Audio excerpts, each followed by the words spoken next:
Have you ever wondered, was the serpent in the Garden of Eden truly a snake? What really happened on that fateful day? And what does it mean for us today? What if I told you that the hidden truth in ancient texts could completely change how you see this story? These revelations are not just surprising, but will make you deeply reflect on the true meaning.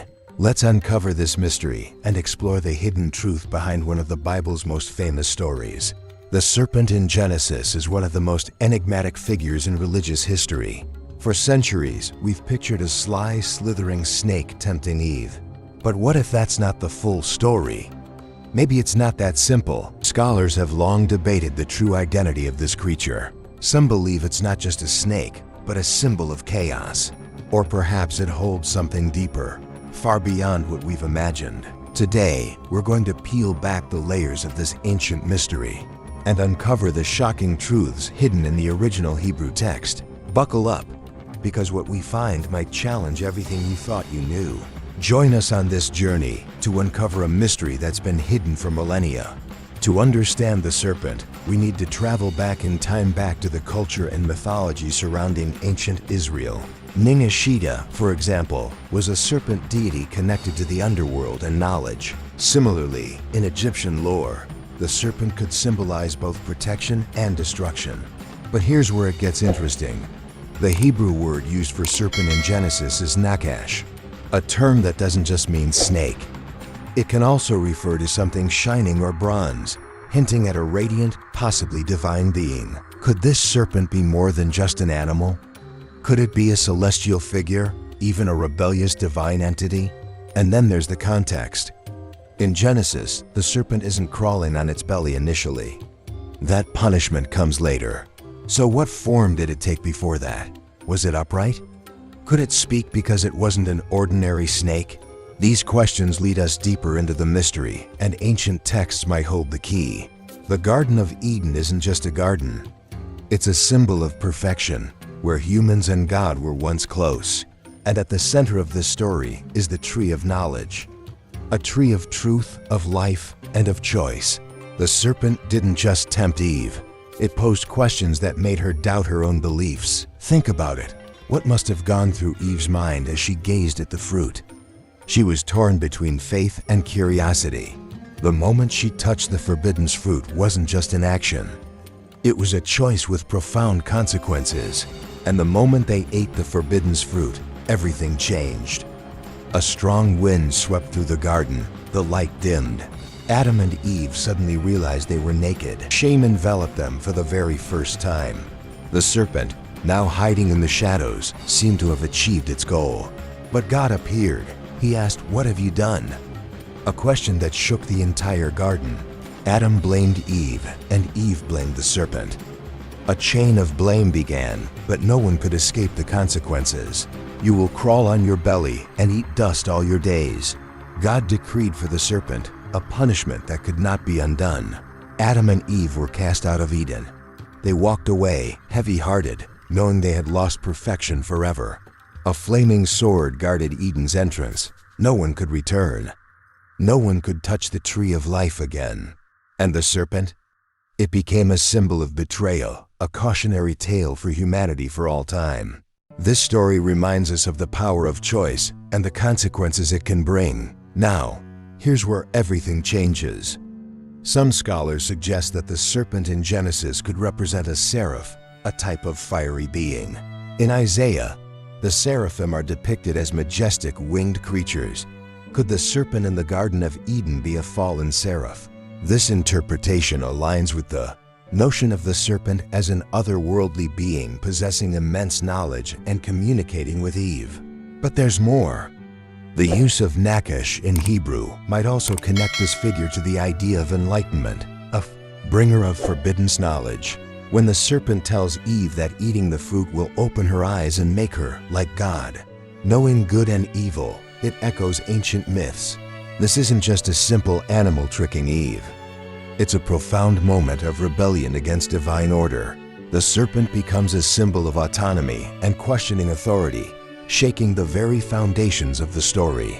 Eve stands between two choices, obeying God or stepping into an entirely different world.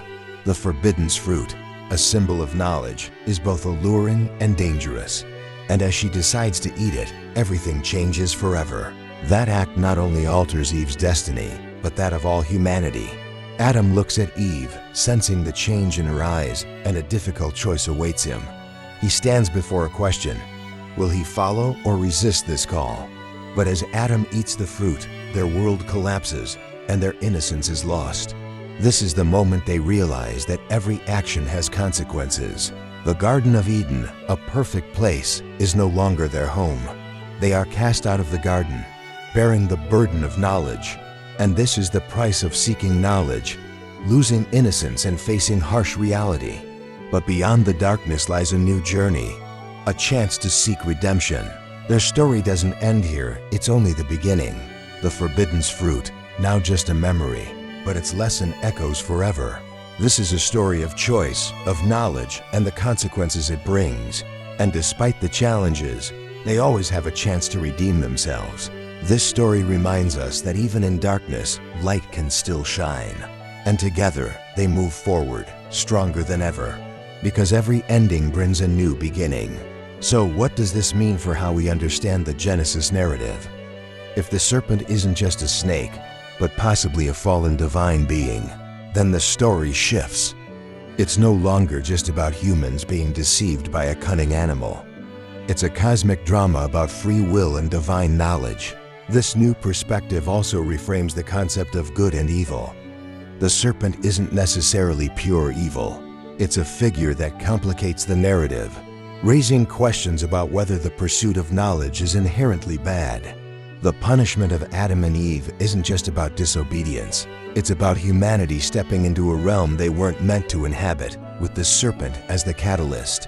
This highlights choice, boundaries, and consequences, the core elements of the story. What do you think about this?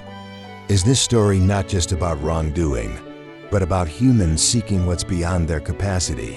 And if so, what does this story mean for our own lives today? Think about the boundaries we face every day. Are they there to protect us or to challenge us?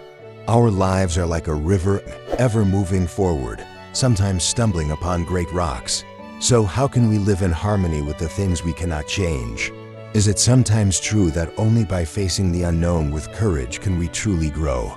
The serpent isn't just a character in the story, it's a lesson about facing curiosity and its consequences. Life always brings tough choices, and understanding sometimes comes from stumbling. But we don't face these alone. We can learn to rise and move forward together. The Genesis story isn't just a tale, it's a reminder that every beginning has its reason. And it inspires us to reflect on the true meaning of choice and consequence in life. Perhaps it's from loss that we truly understand the value of what we have. Ask yourself, which boundary should we respect and which one should we strive to cross? Every day we stand before choices that shape our lives. And like Adam and Eve, we must also face the consequences of those choices. But remember, every decision is also an opportunity to learn and grow. Through this, we discover the true meaning of freedom, not doing what we want, but living according to what we believe is right. The story of the serpent and the tree of knowledge is a reminder that light always exists, even in the darkest places. Let that story inspire us to seek truth, embrace consequences, and live a more meaningful life.